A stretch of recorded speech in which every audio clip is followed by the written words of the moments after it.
Yemen থেকে আনা প্রাচীনতম ক্ষুদ্রতম কোরআন শরীফ এর সন্ধান মিলল কুমিল্লা, যার বয়স প্রায় ৩০০ বছর।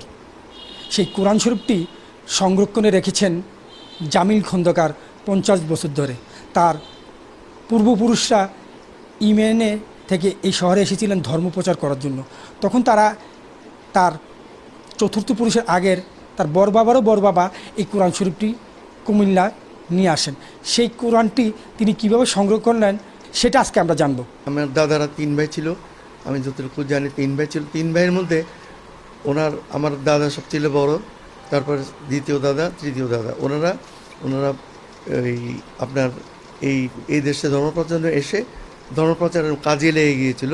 ওনাদের এখন কবর বা মাজার কুমিল্লাতে আছে। তো আমি আমার বাবার একমাত্র ছেলে, আমার দাদাও আমার বাবা তার একমাত্র ছেলে, আমিও তার একমাত্র ছেলে, আমারও একমাত্র ছেলে। তো সেই বিষয়ে আর যেহেতু আমার আর আত্মীয় স্বজনের কাছ থেকে আরও বিশদ এই বিষয়টা জানতে পারি নাই, তবু আমি এই কোরআন শরীফটা সংরক্ষণ করে রেখেছি। আমার বাবার চাচাতো ভাইরা ছিলেন, ওনাদের থেকে শুনেছিলাম যে এইটুকু আমাদের কাছে নাকি এটা আছে। তো আমি খুব আত্মতৃপ্ত যে আমার কাছে এই ধরনের একটা কোরআন শরীফ আছে। আমি মাঝে মাঝে এটাকে পড়া যায় না, এটা এত ক্ষুদ্র, এটা 1 ইঞ্চি বাই 1.5 ইঞ্চি, এটা এত ক্ষুদ্র যে এটা ওই লেন্সের ছাড়া এটা পড়া যায় না। তো এই বিষয়ে আমি এটুকুই বলবো যে আল্লাহ যেন আমাকে যতদিন আমার কাছে আমার হায়াত আছে বা আমার পরবর্তী জেনারেশন যারা আছে, আমি তাদের কাছে সেটা হস্তান্তর করে যাব, তারা যেন এটাকে সংরক্ষণ করে।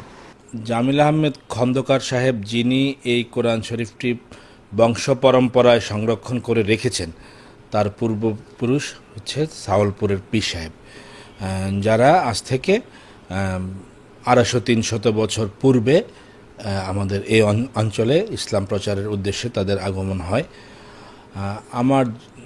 আমার দৃঢ় বিশ্বাস, ওনারা যখন ইয়েমেন থেকে ওনার পূর্বপুরুষের যখন এখানে আগমন ঘটে, তখন ওনারা সাথে করে এই ক্ষুদ্র কোরআন শরীফটি আমাদের এখানে নিয়ে এসেছিলেন।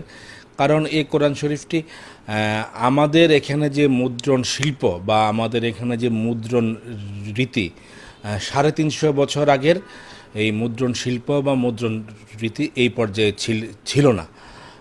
তো তারা এটি সাথে করে নিয়ে এসছেন এবং বংশ পরম্পরায় ওনারা এটি সংরক্ষণ করে যাচ্ছেন। এটি অবশ্যই একটি ধন্যবাদ পাবার মতো কাজ। অতিথির হিসাবে ক্ষুদ্র আকারের হলেও বর্তমান মুদ্রণ শিল্পের উন্নয়নের ফলে এর চেয়ে ছোট আকারের কোরআন শরীফ পাওয়া যায় বলে জানান বিশেষজ্ঞরা। বাহার রায়হান, সময় সংবাদ, কুমিল্লা।